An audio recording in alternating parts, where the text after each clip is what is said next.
Assalamualaikum warahmatullahi wabarakatuh.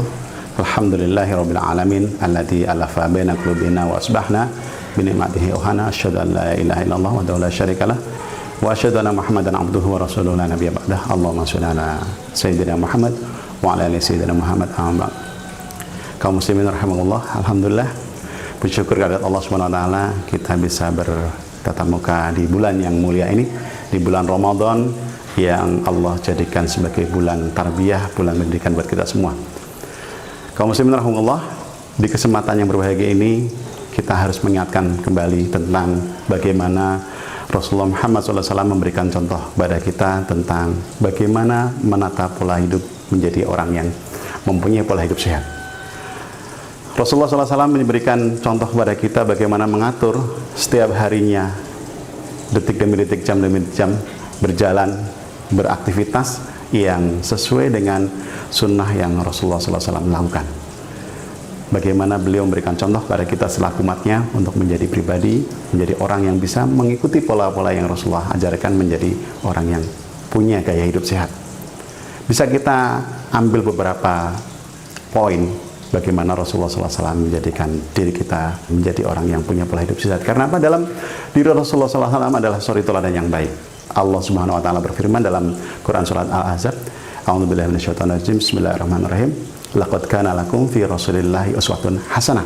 Sungguh dalam diri Rasulullah SAW adalah suri teladan yang baik. Makanya kita harus mencontoh bagaimana Rasulullah melaksanakan kehidupan agar menjadi orang yang punya pola hidup yang sehat. Yang pertama, bisa kita ambil bahwa Rasulullah SAW adalah pribadi yang bisa menahan marah.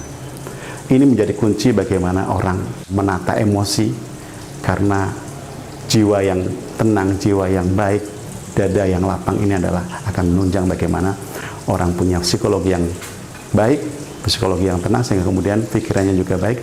Itu akan mewujudkan dalam fisik yang sehat.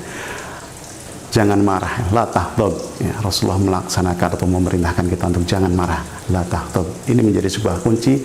Yang pertama, seseorang bisa menjadikan pribadi yang sehat. Kemudian yang kedua, jamaah rahimakumullah, bagaimana Rasulullah SAW mengatur polanya agar bangun di waktu sebelum subuh.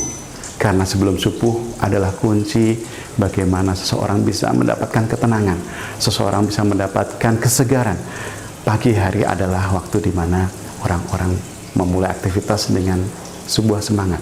Kalau dalam dunia kedokteran, pagi hari adalah munculnya hormon kortisol, hormon yang bisa membuat orang itu bersemangat melaksanakan kehidupan. Rasulullah mencontohkan bagaimana bangun sebelum subuh, kemudian melaksanakan qiyamul lail untuk memulai aktivitasnya dan dilanjutkan dengan aktivitas berikutnya. Ini berkaitan dengan yang ketiga, yaitu Rasulullah adalah pribadi yang tidak pernah tidur larut, tidak pernah begadang. Rasulullah menganjurkan kepada kita untuk segera tidur dan kemudian bersegera bangun, bersegera untuk beristirahat, tetapi juga kemudian bersegera untuk mulai aktivitas. Tapi kalau kita lihat sekarang banyak orang yang kemudian terbalik, tidur dibelakangkan dan bangun juga terlambat. Ini yang menjadi masalah. Karena apa? Karena Rasulullah mencontohkan sebaliknya, tidur sesegera mungkin kalau sudah tidak ada aktivitas setelah sholat isya, tapi bangunnya Rasulullah bangun dengan yang waktu yang dini hari seperti malam yang terakhir, di mana itu adalah waktu yang mustajab. Jadi kuncinya adalah tidur segera, bangun segera. Kemudian kaum muslimin rahimahullah, yang berikutnya adalah Rasulullah SAW memberikan contoh kepada kita sebagai pribadi yang gemar melaksanakan aktivitas fisik, gemar berolahraga bahasa kita sekarang. Rasulullah berpesan, didiklah anak-anak kalian untuk berkuda, berenang, memanah, begitu. Ya, bagaimana berenang menjadi aktivitas olahraga, berkuda juga sama, memanah juga sama. Dan yang terakhir, kaum muslimin rahimahullah, bagaimana kemudian Rasulullah SAW juga berpesan kepada kita untuk menjadi orang yang sering ataupun berpuasa, ya. Menjadi orang yang bisa menahan lapar.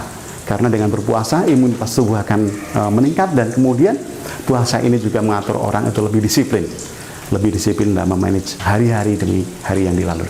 Di bulan yang mulia ini bagaimana kemudian kita juga menjadi orang-orang yang punya kemampuan untuk bisa menahan diri dengan berpuasa. Dan yang terakhir adalah mengatur pola makan. Rasulullah adalah orang yang tidak pernah makan atau tidak makan sebelum lapar dan berhenti makan sebelum kenyang. Rasulullah tidak pernah makan berlebihan. Ini menjadi kunci yang terkait dengan bagaimana berpuasa ini, karena akan menjadi kaitan menjadi orang-orang yang bisa mengendalikan diri. Semoga ini menjadi pengingatan buat saya pribadi dan kaum muslim semuanya, dan bagaimana kemudian kita bersemangat untuk mencontoh sunnah yang Rasulullah sudah ajarkan, menjadi orang-orang yang punya pola hidup sehat dalam menjalani kehidupan ini. Demikian, mohon maaf kalau ada kekurangan kesalahan. Assalamualaikum warahmatullahi wabarakatuh.